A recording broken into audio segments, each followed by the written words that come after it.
In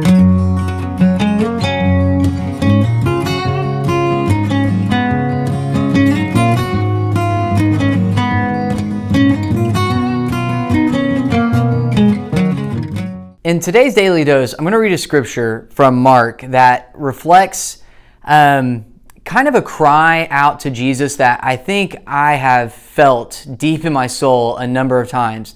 And I think it's going to resonate with you as well, because it's something that I think every person who follows Christ finds themselves in these positions where they're trusting God to do something in their lives, but there's this gap between their trust in God and what they actually think is going to happen.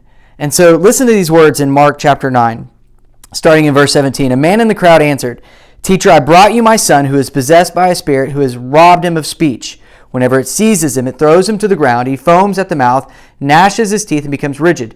I asked your disciples to drive out the spirit, but they could not." Sounds like he's describing somebody with epilepsy. Now, whether you genuinely believe he was possessed by a spirit or this was how they were describing somebody with epilepsy during that time, I mean, they didn't have the medical knowledge we have now to be able to describe it. It looked like spiritual possession. Jesus replies with, "You unbelieving generation, how long shall I stay with you? How long shall I put up with you? Bring the boy to me." So they brought him. When the spirit saw Jesus, so it is a spiritual possession, it immediately threw the boy into a convulsion. He fell to the ground and rolled around, foaming in the mouth. Jesus asked the boy's father, "How long has he been like this?" "From childhood," he answered. "It has often thrown him into fire or water to kill him.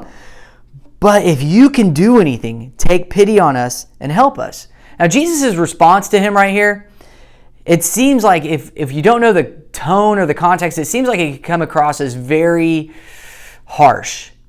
And I don't believe Jesus intended it that way. I think it was more of prodding the man to think through what he was saying. Because Jesus' response is, "If you can," said Jesus, "everything is possible for one who believes."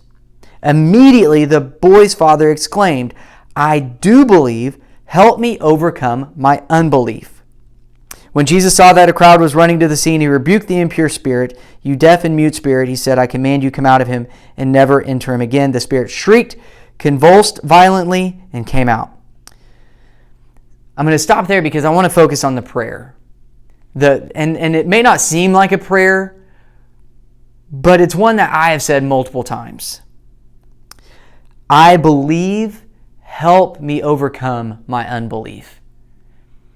And I think we can take a lot of encouragement from the fact that Jesus followed through what Jesus was going to do.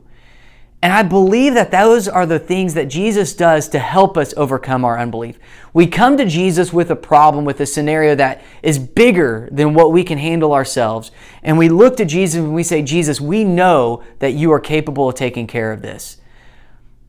But we're struggling.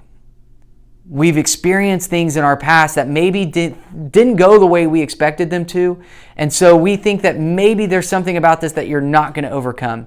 And so, Jesus, we believe, help us in our unbelief. Help us bridge the gap from where we're at to where you want us to be. And I believe every time we come to Jesus with a sincere heart about believing in him and struggling with believing in him, Jesus takes pity on us. He takes mercy and grace and he applies it in our situation in our life. And again, it may not work out exactly like we want. In the scripture here, the boy is healed, the demon is expelled, and everybody ends up with what they wanted. But somehow God works things out in our lives for our good and his glory. And I think when we keep that in mind and we have a long-term, eternal perspective on this, I think we can always go to Jesus and say, "Jesus, I believe, help me in my unbelief."